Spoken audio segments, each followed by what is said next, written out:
Hi, everybody. We're just letting the room fill up a little bit, and we're going to get started in just a second.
All right, well, let's go ahead and get started today.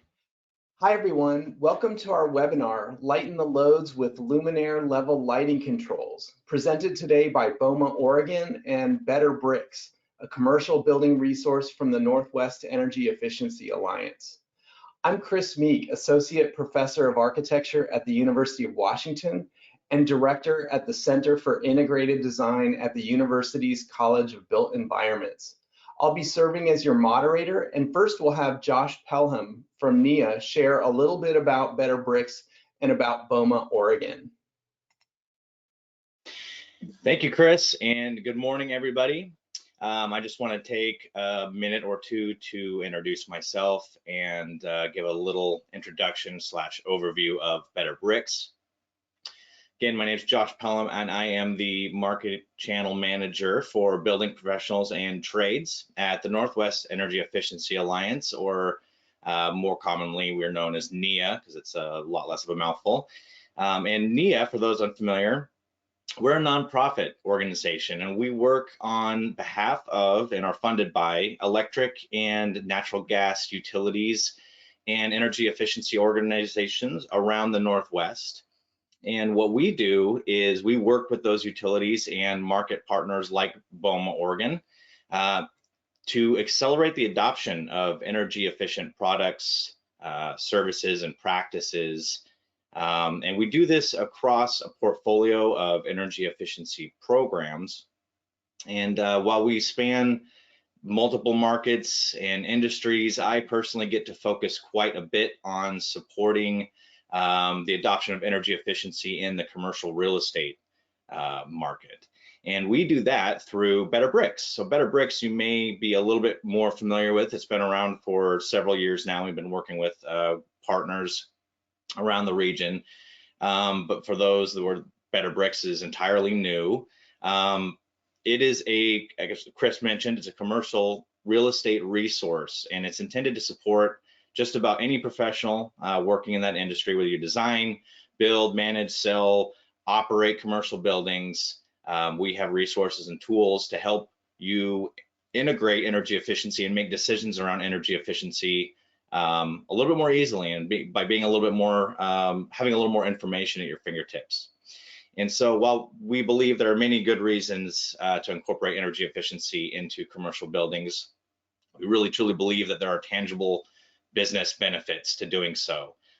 Increased tenant attraction, comfort, and then thus retention, lower operating costs, market differentiation. We really, that's just a smattering of the few that we really believe in that lead to a real competitive advantage in the commercial real estate industry. Ultimately, that's a net positive impact on the bottom line, and so we are here to help folks make these decisions and get more energy efficient in their buildings. Today, I'm really excited to kick off the first in a series of educational events that we are working with BOMA, Oregon to plan in 2021. And we're kicking off with lighting, and lighting is a very popular topic. We're very pleased to see the turnout today, and that's indicative of that popularity. And really, lighting has huge savings potential and is a really critical building system. So I want to thank Susan Stewart and BOMA Oregon for inviting us to speak with everybody today and working with us on having more educational opportunities throughout this year. I hope you find today's topic and presentation interesting and valuable. We have some great experts, and this is generally very well received, and I hope you engage and enjoy this. If you want to see the resources and information that Better Bricks has available, it's all available on betterbricks.com, and please don't be shy about going to the website, contacting us, letting us know what you want to see, and I mean, even throw out specific requests for tools and information that you think will help you in your work. And with that, I'm going to turn it back over to Chris, and we can get started. Thank you all. Thanks, Josh, and thanks to everybody for taking the time to join us today. Lighting controls are most frequently seen as an energy efficiency solution, on average achieving up to 63% energy savings. While these cost savings are substantial, lighting control systems, specifically Luminaire Level Lighting Controls, often referred to by the acronym LLLC, offer many other benefits throughout a building's life cycle, from installation through operations and maintenance. Today, our presenters will discuss how the flexibility and granular data LLLC technology offers can be leveraged to both modernize and optimize commercial buildings. Before we get started, a couple housekeeping items. You have been automatically muted as you entered the webinar. However, we welcome any and all questions. Please use the question feature on the GoToWebinar panel and send these our way. We'll answer some of the questions as we go along if needed, so feel free to send them via the question feature at any time throughout the webinar. After the webinar, we'll also send a follow-up email with webinar recording and slides. So if we go to the next slide, we've got our agenda. Today we'll be starting off with introductions to our speakers and then providing an overview about how LLLC technology and its high-level capabilities and benefits.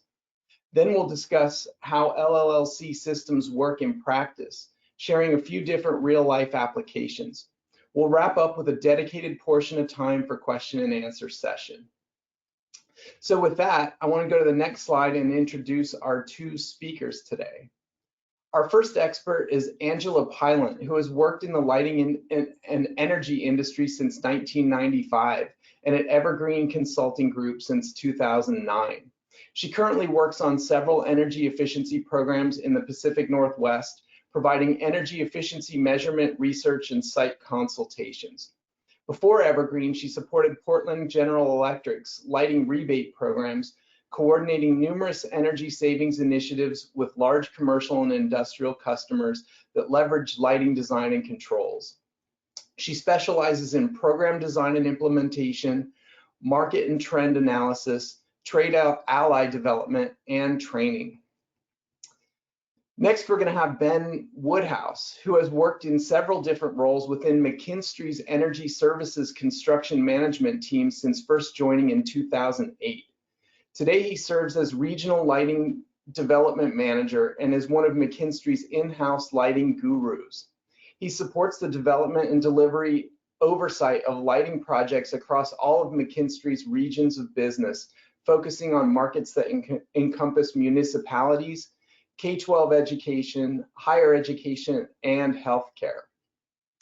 So now let's get started. Angela Pylant will be getting us kicked off by sharing some background on LLLC technology and capabilities. So take it away, Angela. Thanks, Chris. I appreciate it. So today I'm going to be talking with you about LLLC capabilities and just providing an overview of how they work, some of the incredible value you can get from this technology, and a lot of the benefits. So let's go ahead and start with what is LLLC. You know, it's a long word, a phrase, it doesn't roll off the tongue very easily. But what I want you to remember is really it's a sensor that's embedded in every fixture. And so most importantly, what we have is an embedded occupancy sensor and an embedded daylight sensor. And these are wireless. So it really makes it easy to install in an existing building because you're not pulling wires for extra parts. It's great for new construction. We'll talk about that. And because it's wireless, it can communicate with other fixtures, as well as some of the other building systems as well. They're also really flexible and efficient. Because you have one in every fixture, they can be easily reprogrammed if there's a change in the space, for example, a new tenant. They can be dimmed easily to maximize energy savings. And so we'll talk about all of those features today. So if anyone has any family members or friends in the real estate business, you've probably heard of the 3 L's, which is a common phrase. It's location, location, location. And lighting is the gateway to these smart buildings, these conversations we're having, this technology, simply because of their location. So if we step back and think about it, any space, whether it's interior or exterior, we have to have light fixtures, don't we? We have to have that illumination. And so what I like to say is that we're actually just making our light fixtures work harder for us. And now they can be used to monitor things that are happening in the space. So it might monitor the temperature or activity, how many people have been in the space. The lights can have sensors that monitor and alert you for potential safety issues. Maybe it's fire or dangerous sounds. And the lights can do all of this hard work because there's power at every fixture and we have this technology. So that's their location is the reason why they're really critical to the smart buildings conversation. And Ben and myself are both going to talk about some of this today.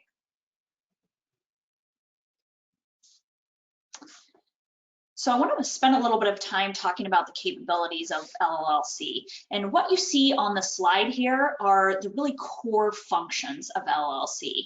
And they absolutely tie into the energy codes that we have. And I'll talk a little bit more about that on the next slide. You know, of course, again, these, the critical features, occupancy sensing. So we have that where, the lights are turning on or off or dimming based on activity and occupancy in the space. We have the daylight sensor, so if we have any skylights or window walls, then the lights can dim down and turn off based on that natural daylight, providing illumination in the space. And then we have continuous dimming.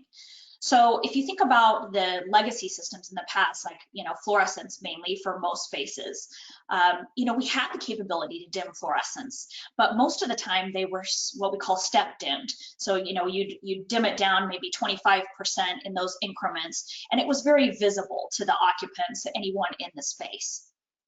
What we have with LEDs and LLLC is continuous dimming. So it's so granular that the perception to occupants and people in the space is no change in those light levels. And this is really critical. Think about areas, offices, retail, education. I mean, these are facilities where the occupants can be distracted or annoyed by the lights dimming up and down constantly. And so we don't have that now. And then the last, another one is high-end trim. So what high-end trim allows you to do is dim the lights to a certain set point. So maybe it's 10 or 20%. I had a project that I worked on last year with a really large DIY chain, and they were using this feature to trim the lights down to 20% automatically anytime that the store was closed. Because they understood they didn't need those higher, retail light levels when employees were in there cleaning or restocking shelves. And so what they achieve with this is a significant amount of energy savings, but they also have maintenance savings on top of that as well. And then the last one that you see on the slide here controls persistence. So what this means is the fixtures talk to each other. Remember, they're wireless. So if you have something that happens, maybe a sensor gets damaged or something goes wrong, the system just reroutes around that. And so it's going to keep everything working, keep the system working just fine. And so it really makes this technology fail safe for a lot of applications.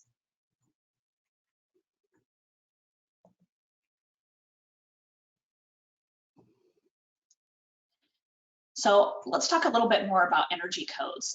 You see some of these historical lighting control components on the slide here.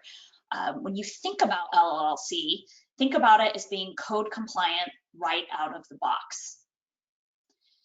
So if you have a typical office project, for example, if you were using the legacy product that you see on the slide, you would be thinking about, okay, we need to identify what we call primary daylighting zones and then secondary daylighting zones, because they're that by code, you know, it may be 10 or 15 feet from a window or skylight. All of those light fixtures have to have daylight harvesting capabilities. And then the secondary zone is, you know, farther away from the windows, but they still have to have some of those capabilities.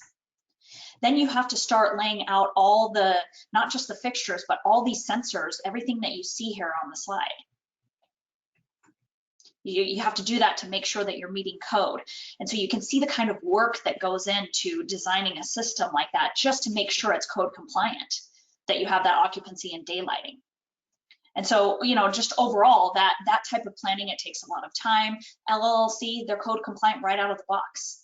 You would simply just go around, if you ordered all the fixtures with those capabilities, you could just walk around, and anywhere near those window walls or skylights, you just enable to have that technology.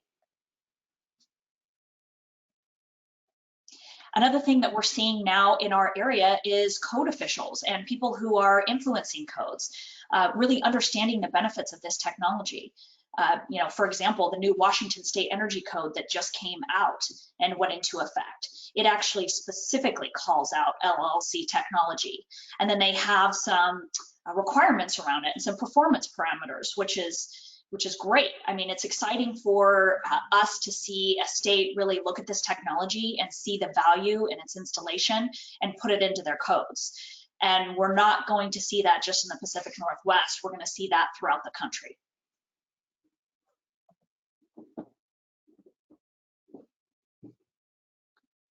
And next slide.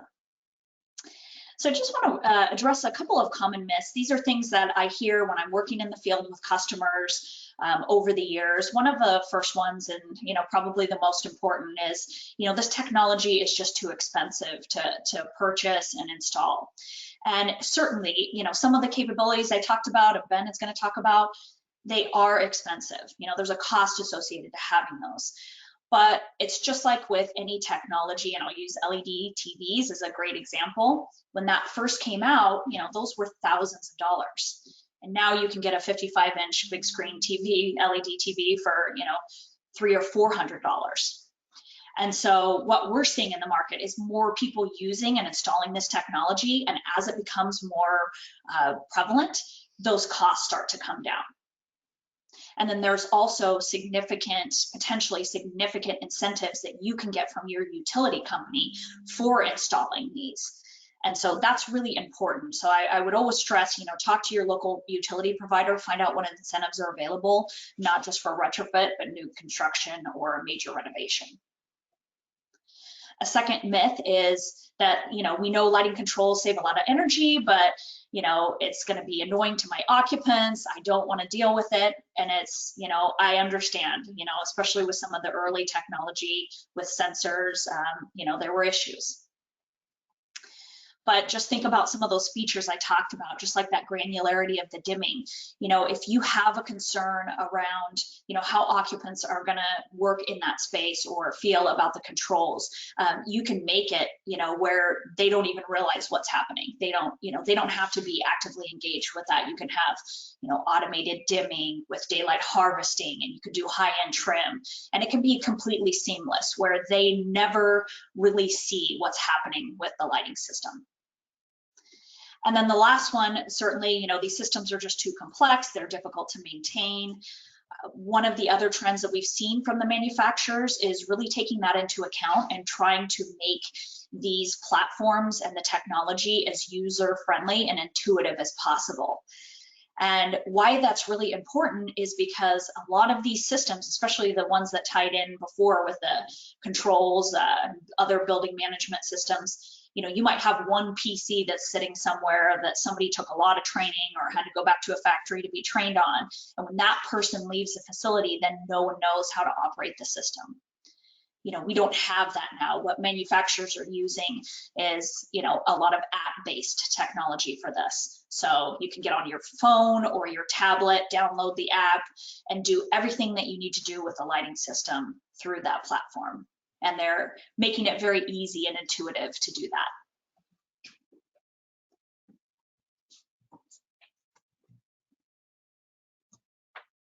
Some of the design advantages, remember these fixtures have the capabilities, and it's so much easier than what we had in the past.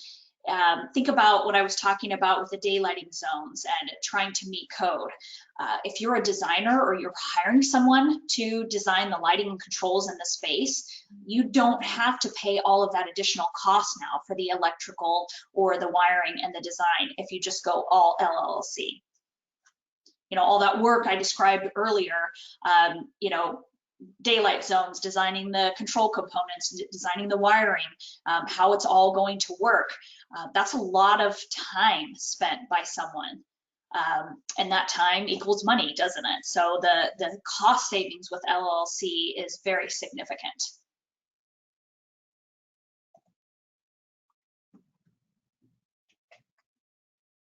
And if we step back and we look at LLC strictly just for new construction projects, I was hosting a webinar a couple months ago. We had a manufacturer's rep on they were indicating for new construction, when they have these systems specified and contractors, installation contractors were bidding on this technology, he was actively working with them to help them put together their bid because they were consistently overpricing because they just didn't understand the installation time and the savings they would have with this technology.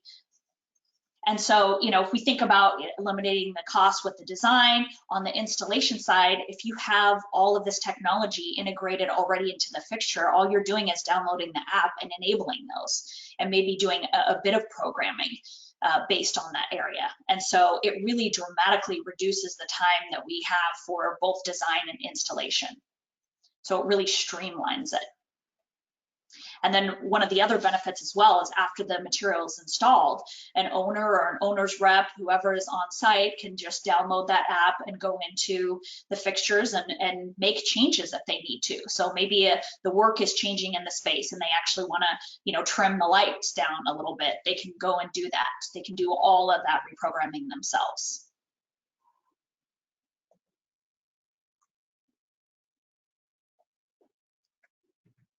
So one of my hopes is for today is that you walk away really thinking excited about this technology and really wanting to try it in your space or help a customer install it. And what I want to stress is with this technology, you can do it in phases. I'm personally a big fan of doing any energy efficiency upgrades in phases. What I tell my customers is, you don't go in and remodel your whole house at the same time, right? Because that can be really overwhelming. It's nice to actually maybe start with the kitchen and then go to the bathroom and then, remodel the bedroom.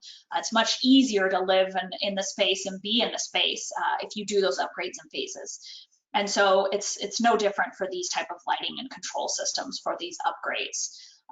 Look for a space that you think this technology may work and try it in a small space so that you're not having it's a smaller investment, which is a lower risk. And again, really think about reaching out to the utility, find out what the incentives available are. Because what this technology really does is future-proof that space. Again, they can, go in and make any changes based on what's happening in that space, or, especially if it's a new tenant.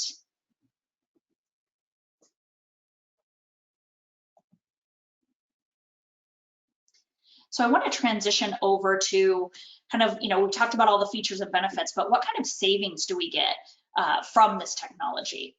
We've known for well over 20 years, customer can save money by adding lighting controls. You can see a study here from the Department of Energy that's showing us all of these categories of LED replacements. And it's giving you, the individual savings if we have those individual controls. But look what's happening as we start layering those controls, just like LLC has. You might have high-end trim and then occupancy sensing and daylighting sensors. And that's how you can get up to numbers for savings of 80% because you're layering those controls. So they add up very quickly.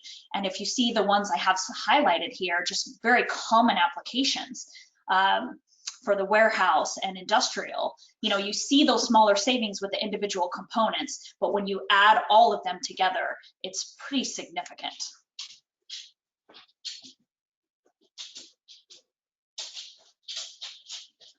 So when you think about this technology, think about the sensors are informing us of what's going to happen in each space or what is happening in each space. I like to use a bad sports reference. Think about them as a quarterback. So they're looking at everything that's happening, and then they're making decisions kind of based on that playbook or the programming that you have in that space. And Ben is really going to dive into some of these pretty cool capabilities, but I want to highlight one of my favorites, which is room scheduling. So that's when the sensors in the light fixture are informing you, is someone in the space? Have they been in the space? And that's really important, not just for busy meeting scheduling in a building, but also very likely for new protocols that we're going to have around occupancy numbers and cleaning or safety protocols. I remember I used to work at Intel early in my career, and there was a person in the building whose sole job it was just to schedule the meeting rooms. So it's certainly a real need, especially when you get into larger facilities, to have that type of infrastructure.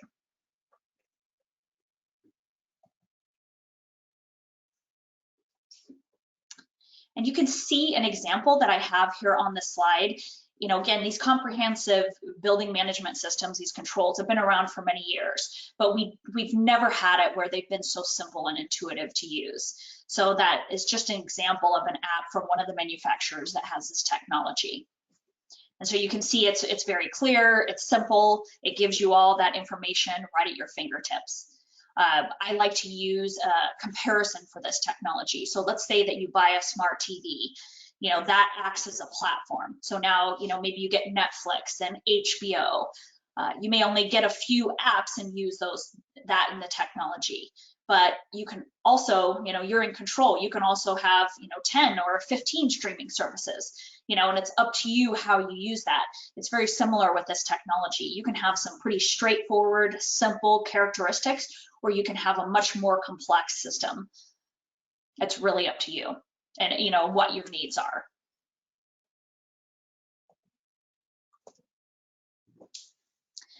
So just want to highlight a few of the things that I've talked about today, and then I'll turn it over to Ben.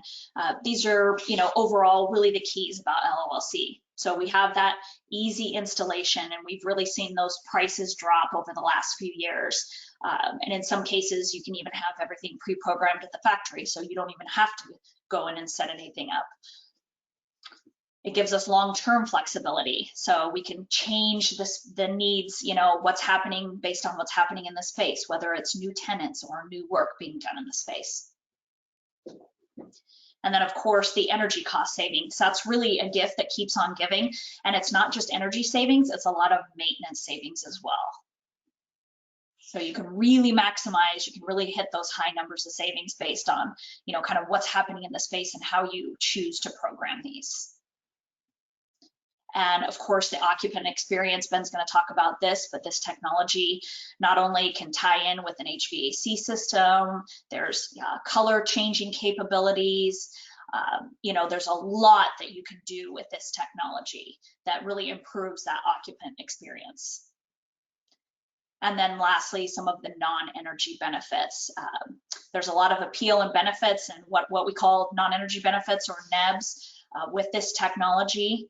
And so in some cases with the clients that I work with, those non-energy benefits are much more significant and actually save more money for that customer than the energy savings with some of this technology.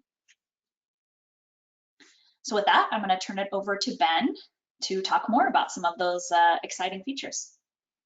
Thanks so much, Angela. That was great. We've had a lot of questions roll in, and I wanted to ask one, and either of you can pick this up. It's sort of a definitional question. I'm going to hold the rest for the after the presentations, but we had a question come in that says, can you also achieve LLLC using fixtures that can't house a sensor as long as you have a sensor for each fixture, so that you have the sensing capabilities, but it's not on board the fixture?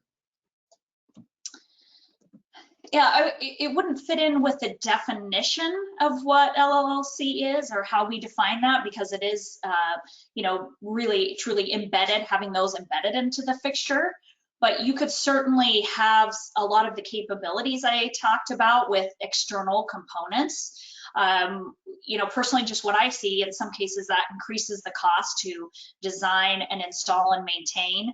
And then especially if you're going outside and you know, you may have some issues as well just with compatibility when you start, you know, using different manufacturers' products and trying to kind of make these work together.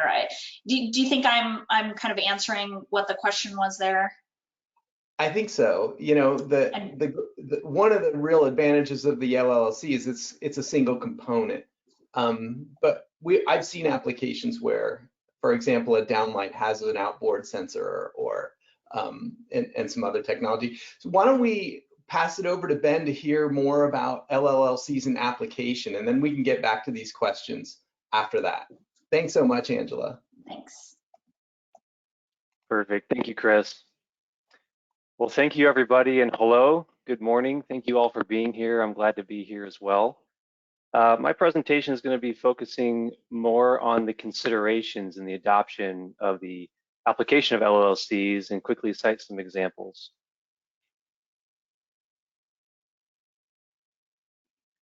So as Angela mentioned, there's a lot of interest with LLC technology, right? So in particular, there's a lot of to be gained through energy savings that would be a benefit to the building owner, but there's also an ability to handle your controls design that's an advantage to the designer. So you've basically got the integration of your controls right into the luminaires, so you kind of take some steps out of the process and therefore some cost and timing in the ability to fulfill these designs to meet the project needs.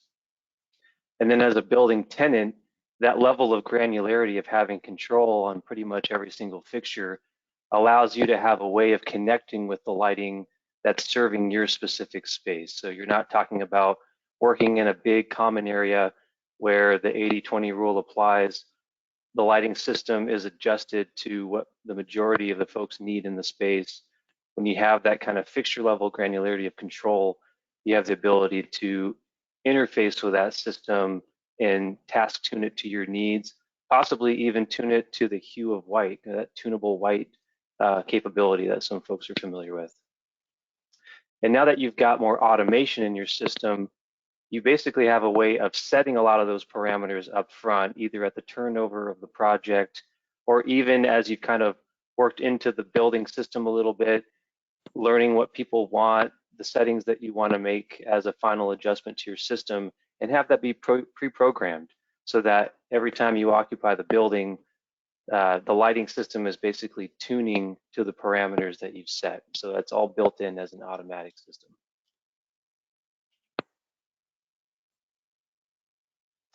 But even with those benefits, there's still a number of barriers to adoption. For one, you know, the cost of these systems has come down substantially over the last 5 years or so, but we're not talking about changing out a light bulb. And frankly, funding can be a barrier to folks to adopting this technology, particularly if you've got an existing building and you're considering adopting LLC technology into that building.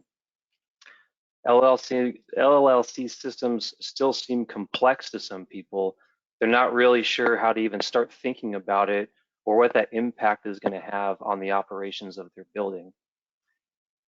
And unfortunately, rumors of past LLC project pitfalls are still kind of circling the industry. So that's casting some doubt on the technology itself and the reliability of those systems and whether or not I can really fulfill the promises that were kind of set out at the early onset of this technology.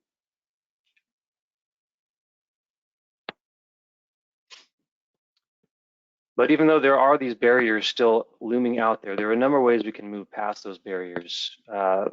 Consider first that at this point, the technology has been around long enough that we've got case studies out there that tell a different story about the success of these installations.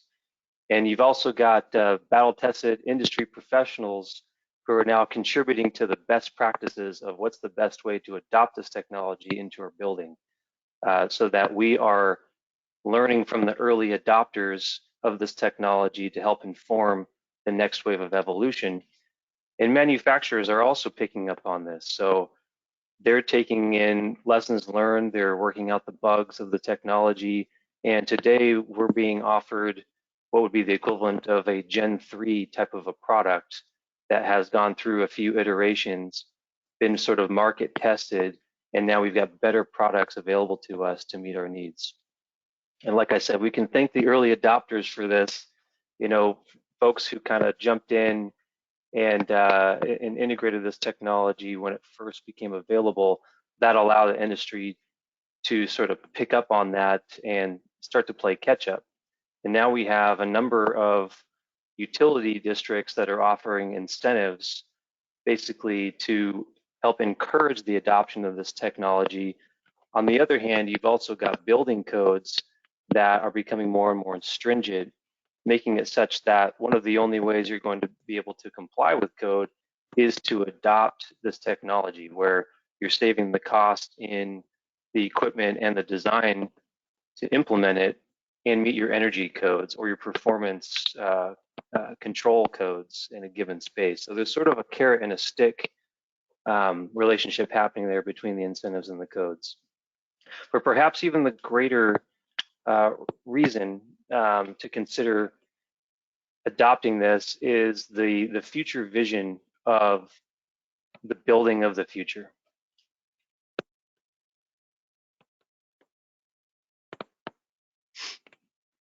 So what we're seeing with LLC technology is really a subset and the potential backbone for a larger Internet of Things type movement that we're seeing elsewhere in other industries that's allowing people to really connect with their buildings. And like I said, we're seeing this trend show up in other areas of our lives. Think of consumer gadgets such as phones and watches, where technology continues to advance, allows a different kind of a user interface between the individual and their technology, in this case, the individual and the building itself. And so we're headed towards a future where all building systems are eventually connected through a common network. We've got a little bit of a ways to go, but that's really where we're headed. The initial onset of LLLC is a step forward in that direction. So the opportunities that this offers to the building manager are huge. So we're extending the system performance visibility to all reaches of the building. Remember, Angela said, location, location, location. Luminaires occupy every space of the building. So if you can embed an Internet of Things type of an approach through your lighting system, you've really got visibility across all square foot of your facility. And to the occupants, we're helping to further bridge the gap that currently exists with comfort and performance needs.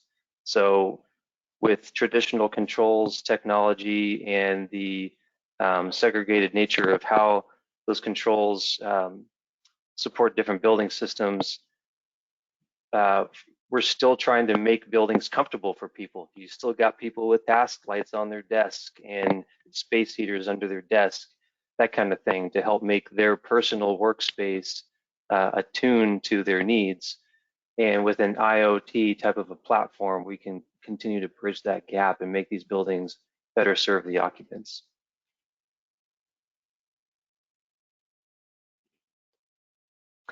So what else can LLCs do, and how is this technology playing out? What are some of the opportunities with IoT in practice today?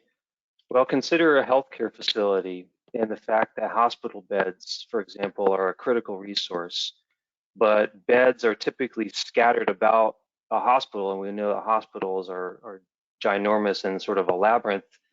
And we got hospital beds sprinkled around the building, kind of like a bike share programmed in the city, and you're just trying to locate a bed to quickly meet the needs of a patient.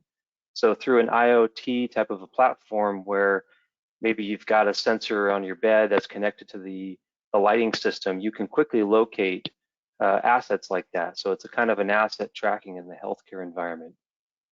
Similarly, in an office building, you've got a lot of common areas, let's say, that would otherwise be pretty loosely occupied throughout the day. So you're spending a lot of energy lighting those spaces fully, when they're just barely occupied. You've got a few folks maybe occupying the space. So you can use an IoT connected type of LLC system to visualize, not only visualize the occupancy and behavior of that space, but then also have that inform other building systems, such as the HVAC, to do maybe a soft shutdown or a ramp down to save energy, which is also prolonging the equipment life, right? If you're not running that equipment hard all the time, you can expect to get more life out of that equipment. You can even look at tying it into security systems. I actually personally worked on a project here in the state of Washington where we integrated the lighting control system with the employee ID badge access system. So what that essentially looked like is that every individual's ID badge was tied to a lighting zone in the building. And if somebody were to come in after hours, let's say, when the building would otherwise be either dim or dark, they would badge in, and because it was connected to their ID badge, the zone of lighting around their workspace would illuminate, in addition to the common areas that allowed that person to get from the door to their desk without having to light the entire building or large swaths of zones. So pretty neat way to, allow for the occupant to come in after hours, have access to the lighting system, but not turn on the entire building in order for them just to get to their desk and their workstation. So also consider that from a maintenance standpoint, the ability to kind of get ahead of when possibly your light level settings or your control parameters are starting to stray outside of their set points. So now you've got an ability to be a little bit more responsive to the system needs rather than letting work orders kind of escalate, right? So you've got your areas set to a certain light level. You've got sensors on the fixture that basically are monitoring the light levels of that space. If you set more or less an alarm to say, hey, if the light levels dip below this, that could mean something's wrong with the luminaire, it could mean something's wrong with the control system or what have you. You get a notification, and as a building manager, you have a way to address that instead of having 5 or 10 people send an email or send a nastygram through their work order system asking for maintenance support.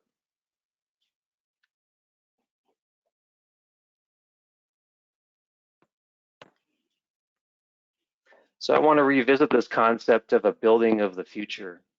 So if we look at where we're going with smart building technology, we're really working towards a nearly fully autonomous building experience, sort of an artificial intelligence in the built environment, right?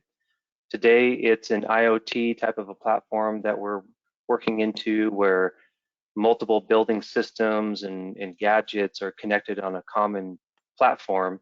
And that has plenty of benefits to basically serve us with information to help make decisions. But if we look at where other industries are going with, not only are we capturing data, but then that data is feeding into an automation system that helps drive decisions, not only to make data available for a person to make decisions, we can imagine that some systems will be completely autonomous. So let's say that you've got a system that has a certain maintenance need. Well, instead of just informing the building manager that, hey, remember, I have some service that's going to be needed in the next week, the building could actually generate a work order automatically and build kind of a funnel of work to help the building ask its managers for help. So it's that kind of opportunity where we won't see full autonomy most likely in every building system, but certainly where that offers some value, we're heading that direction, and this LLC platform offers us that. So again, why would we want to do this? I mean, we have to kind of envision the good in what this is going to offer, not only on the cost savings end from implementing this technology, but then as a building user, being able to have that experience of occupying a building, the building basically meeting your needs from a comfort standpoint, and also enabling you in the functions that you're doing in that building. Remember, every building is a sort of a business in itself, and if you can maximize the efficiency of your workforce in that building, make them more comfortable, make them more proficient at what they do, that helps drive the business occupants in that building.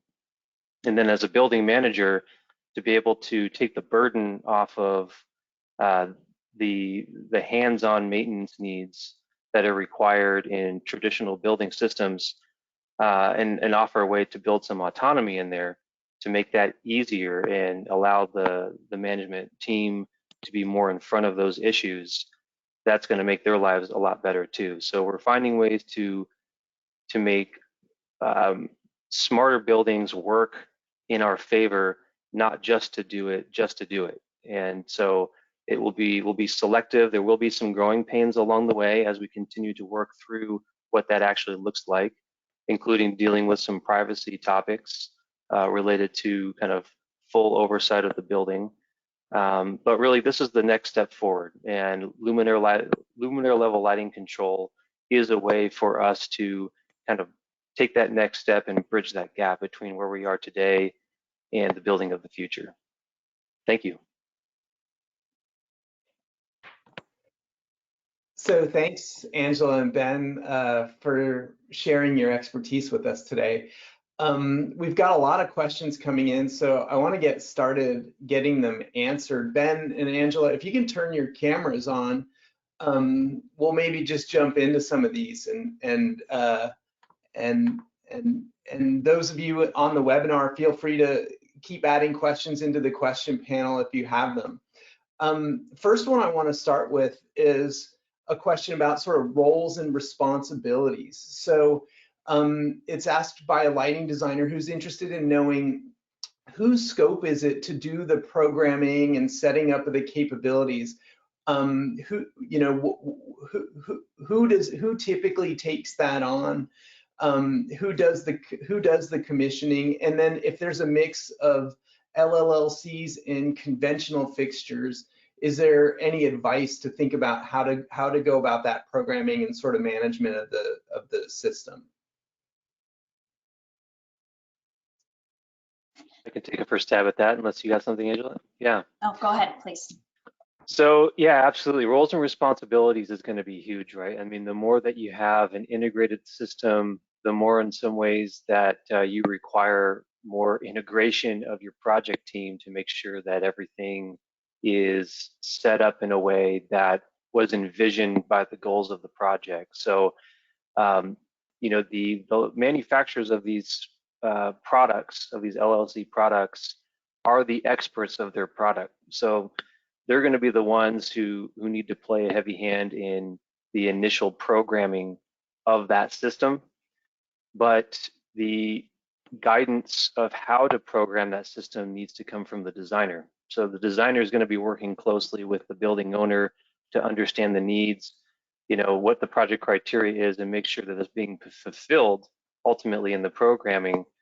And your manufacturer or supplier of the equipment is going to kind of bridge the gap of interpreting what was asked for and how that translates into programming of the system. Now, there has to be some training involved, because if you just set it up once and then you basically put it in the hands of the owner, you haven't done them any favors, because if something needs to be changed later or something goes sideways or some kind of maintenance needs to happen with the programming, the building owner either needs to have direct knowledge of how to maintain that themselves, or they need to have a partner that's available, hopefully within short notice and doesn't require somebody being flown out to look at it, but as a remote partner to help troubleshoot and make adjustments to that system. And Angela, my understanding is a lot of the manufacturers of these products provide back-end support as part of the purchase of the product. Is that a trend that's happening?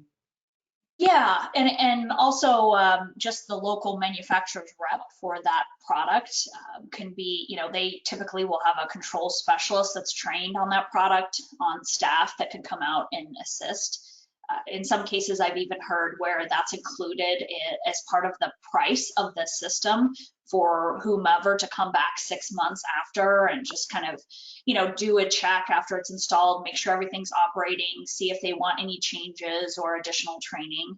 So there's a lot of options there, but it's certainly something that I would consider if I was a building owner, just kind of paying a little bit extra to have that support and, you know, someone come out and just check the system, maybe even if it's just once a year.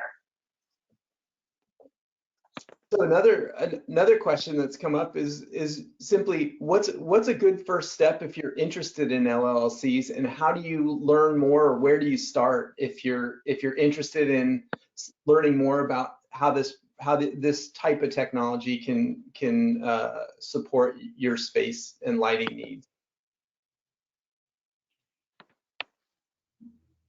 Yeah, I'll jump in here, Ben, and please feel free to add on. You know, one of my recommendations is just, you know, start working with one or ask questions of some of your trusted suppliers. They're not, of course, you know, that person that you work with a lot is not going to be an expert on this technology, but they can at least reach out to, you know, that person, whether it's the manufacturer they work with or several manufacturers or a rep, and kind of engage the right people to come in and, you know, talk to you about it, maybe look at the space, go through the technology, look at what's available. So that, you know, that's what I like to recommend, you know, reach out to somebody that you may know within the industry and get to the right person that way. And Ben, I'm sure you have something to add as well. Yeah, I totally agree. I think working with your industry partners, as I said, you know, in my presentation, we've got plenty of folks now who have either participated in the design or study of these systems, or have actually implemented these systems and have some good lessons learned. There are case studies available through various third-party platforms, and not only kind of a written write-up, but also kind of an interview type of approach, you know, talking about what works and what to consider moving forward. You know, understanding not only what opportunities they are with the system, but then what needs you have, and then how can the system basically address some of those needs. So, you know, like I said, energy savings, the ability to save energy through occupancy control and daylight control integrate on the fixture. A lot of these things are almost out of the box, you know, ready to go. It's whether or not you're interested in kind of dabbling in some of the other capabilities of the system to integrate with other building systems, or you're going to want to get, you know, a design partner to help kind of walk you through that, or as Angela mentioned, a rep who can kind of talk more technical about how to get that done. So on that front, we had another question from somebody who is, sounds like an operator in the K-12 education space, with a question about classrooms. So currently they have a system where if the master lighting occupancy sensor indicates that there's no occupancy in the classroom, they use the auxiliary contact from that sensor to control some HVAC equipment for energy efficiency purposes, maybe turn down a ventilation rates or other things that you might do to save energy on the HVAC side. So the question is can LLLCs provide this capability integration with the building management system, and how would an installation of LLCs provide that, if possible? Yeah, I can start with that. Yeah, so I mean, those kinds of connections between the lighting system and the HVAC system exist today. But as Angela mentioned, you know, those systems are kind of layered on top of each other, right? So you have your luminaires in the space, you have your space level controls, and then, you know, you might have a way to connect the lighting controls with an HVAC system local to that space. But it's a little bit of a blunt instrument, right? So you've got basically a zone level of control that's limited to maybe a single sensor that occupies an entire space. whereas with LLLC, you're talking about the granularity of zones down to the luminaire. So depending on the geometry of your space, the size of your space, right, you have a lot of flexibility in breaking up into micro zones within a larger zone, and that allows you a little more flexibility with energy savings in a particular smaller area, or the ability to kind of task tune things like that. And in the same way that there are, kind of a dry contact, let's say off of an existing space occupancy sensor that ties to a BRF unit or something like that, VFD, you basically have a similar kind of connection between the occupancy control, or input rather, from the lighting system to a back-end control communication with the HVAC. So it may not be as direct as a hardline connection that lands on the terminal unit of the HVAC equipment. It can be done maybe a number of different ways through software, perhaps. Thanks, Ben. That really speaks to what you were presenting about kind of the future of connected buildings. And, a sensor in a classroom is a fairly discrete zone, but if you get into large office spaces, then the granularity of the LLLC product allows you to manage those zones based on much more granular level of occupancy than is currently the standard. So another sort of future-looking question along the lines of this asset tracking. So a person who works in healthcare is interested in, one, finding out more information about LLLC energy savings by building type. What's a resource for understanding how that affects their building type? And then two, can somebody talk more about asset tracking applications in healthcare space or other larger building types?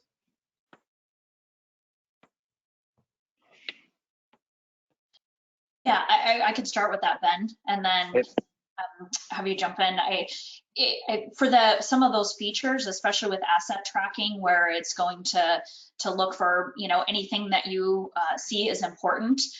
One of the case studies that I came across was a hospital where their CFO actually had seen one of their pieces of equipment that were expensive, and it was located outside the hospital.